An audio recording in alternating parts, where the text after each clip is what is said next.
یہاں پر فاسقین کا ذکر کیا گیا تو آگے ان کی وضاحت کی گئی کہ فاسق کون سے لوگ ہیں. الذین ینقضون عہد اللہ من بعد میثاقہ، وہ جو اللہ کے عہد کو توڑ دیتے ہیں پکا ہونے کے بعد. یہاں عہد سے کیا مراد ہے؟ تو فرمایا کہ اللہ تبارک و تعالی نے جو انسانوں سے عہد لیے ہیں وہ مراد ہیں. مثلا سورہ اعراف آیت نمبر 172، نواں پارہ رکو نمبر 12، اللہ رب العالمین نے ارشاد فرمایا وَإِذْ أَخَذَ رَبُّكَ مِن بَنِي آدَمَ مِن ظُهُورِهِمْ ذُرِّيَّتَهُمْ، اور یاد کرو جب تمہارے رب نے اولاد آدم کی پشت سے ان کی نسل نکالی. وَأَشْهَدَهُمْ عَلَىٰ أَنفُسِهِمْ، اور انہیں خود ان پر گواہ کیا. ساری روحیں جمع کی گئیں اور اللہ تعالی نے فرمایا أَلَسْتُ بِرَبِّكُمْ، کیا میں تمہارا رب نہیں ہوں؟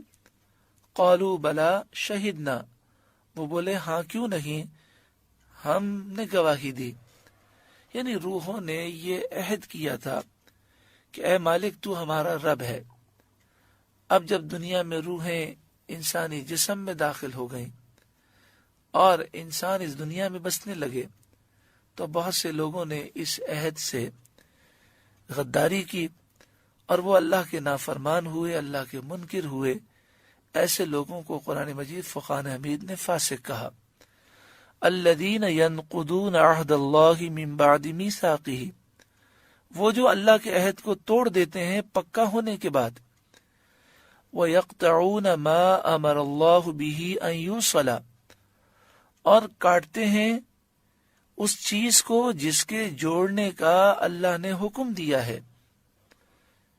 اللہ تبارک و تعالی نے کس چیز کے جوڑنے کا حکم دیا؟ اللہ تعالی نے رشتے جوڑنے کا حکم دیا.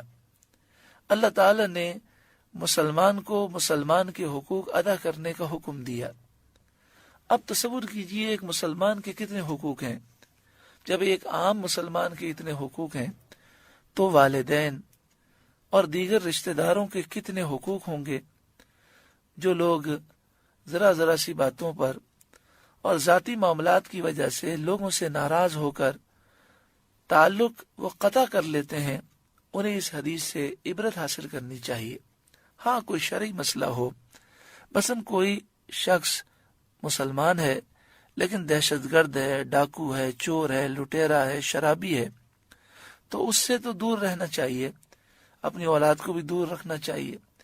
اسی طرح کوئی شخص بد عقیدہ ہے، بد مذہب ہے، وہ گمراہ کرنے والا ہے، تو اس سے خود بھی دور رہنا چاہیے اور اپنے بچوں کو بھی دور رکھنا چاہیے. لیکن ہماری نفرتیں عام طور پر صرف ذاتی اعتبار سے ہوتی ہیں.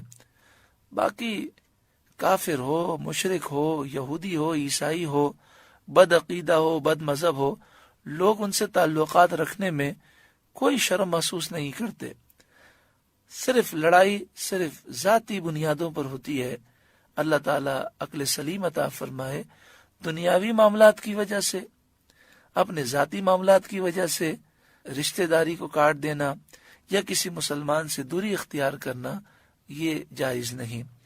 ریاض الصالحین باب النہی عن التباغض والتقاطع والتدابر، حضرت امام نووی علیہ رحمہ نے یہاں پر جو حدیث پاک لکھی ہے اسے متفق علیہ فرمایا گیا. یعنی یہ بخاری شریف و مسلم شریف میں بھی ہے اور اس کے راوی حضرت انس رضی اللہ تعالی عنہ ہیں. قال رسول اللہ صلی اللہ علیہ وسلم، رسول اللہ صلی اللہ علیہ وآلہ وسلم نے ارشاد فرمایا لا تباغضوا، آپس میں ایک دوسرے سے نفرت نہ رکھو، بغض نہ رکھو. ولا تحاسدوا، آپس میں ایک دوسرے سے حسد نہ کرو، جلن نہ رکھو. ولا تدابروا، آپس میں ایک دوسرے سے دشمنی نہ رکھو. ولا تقاطعوا، آپس میں ایک دوسرے سے قطع تعلق ہی نہ کرو. وَكُونُوا عِبَادَ اللَّهِ إِخْوَانًا، اللہ کے بندوں بھائی بھائی ہو جاؤ. وَلَا يَحِلُّ لِمُسْلِمٍ أَن يَهْجُرَ أَخَاهُ فَوْقَ ثَلَاثٍ، کسی مسلمان کے لیے جائز نہیں کہ وہ اپنے بھائی کو 3 دن تک چھوڑ دے، یعنی اپنے بھائی سے 3 دن سے زائد یا 3 دن کے برابر کلام نہ کرنا یہ منع ہے. اگر ناراضگی ہو، 1 دن کلام نہ ہوا، 2 دن کلام نہ ہوا، تو پھر صلح کر لینی چاہیے. کوئی 3 دن تک اپنے بھائی سے قطع تعلق ہی کرے تو اسے حرام قرار دیا گیا. جب یہ ایک عام مسلمان کے حقوق ہیں تو افسوس کا مقام ہے کئی ایسے لوگ ہیں جنہوں نے اپنے رشتہ داروں سے کئی سالوں سے قطع تعلقی کی ہوئی ہے. اللہ تبارک و تعالی ہر ایک کو توبہ نصیب فرمائے. آگے ارشاد فرمایا وَيُفْسِدُونَ فِي الْأَرْضِ، اور زمین میں فساد پھیلاتے ہیں. زمین میں فساد پھیلانا، گناہ کرنا، لوگوں کو دین سے دور کرنا. اولئک هم الخاسرون، وہی نقصان میں ہیں. کیف تکفرون باللہ، بھلا تم کیوں کر خدا کے منکر ہوگے. وکنتم امواتا، حالانکہ تم مردہ تھے. فاحیاکم، اس نے تمہیں زندہ کیا. یعنی تم اللہ کی نعمتوں کو سوچو، اس قدر رب نے نعمتیں عطا فرمائی، سب کچھ اسی کا دیا ہوا ہے، پھر تم اللہ کے ساتھ کفر کیوں کرتے ہو. تم مردہ تھے، یعنی تمہارا کوئی وجود نہ تھا. فاحیاکم، اللہ نے تمہیں زندہ کیا. ثم یمیتکم، پھر وہ تمہیں موت دے گا. ثم یحییکم، پھر وہ تمہیں زندہ کرے گا. کل بروز قیامت تم اٹھو گے. ثم الیہ ترجعون، پھر اسی کی طرف پلٹ کر جاؤ گے.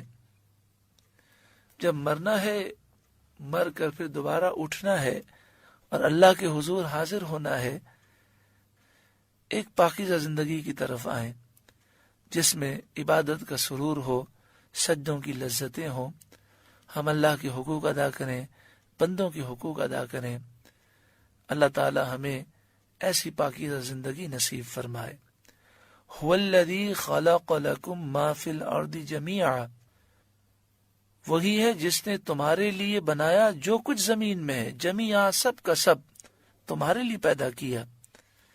یعنی زمین میں جو نعمتیں ہیں وہ تمہارے لیے ہیں، اور تمہیں بنایا اللہ کی عبادت کے لیے، اللہ کی معرفت کے لیے. یہ ساری نعمتیں اللہ نے تمہارے لیے پیدا کی. ثم استوى الى السماء، پھر آسمان کی طرف ارادہ فرمایا.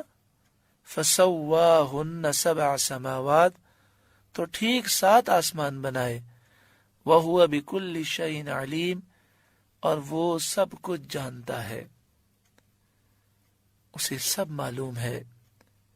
کون نیک ہے، کون بد ہے، وہ ظاہر کو بھی جانتا ہے، باطن کو بھی جانتا ہے. دعا فرمائے اللہ تعالی اس رکوع کی نصیحتوں پر ہمیں عمل کرنے کی توفیق عطا فرمائے.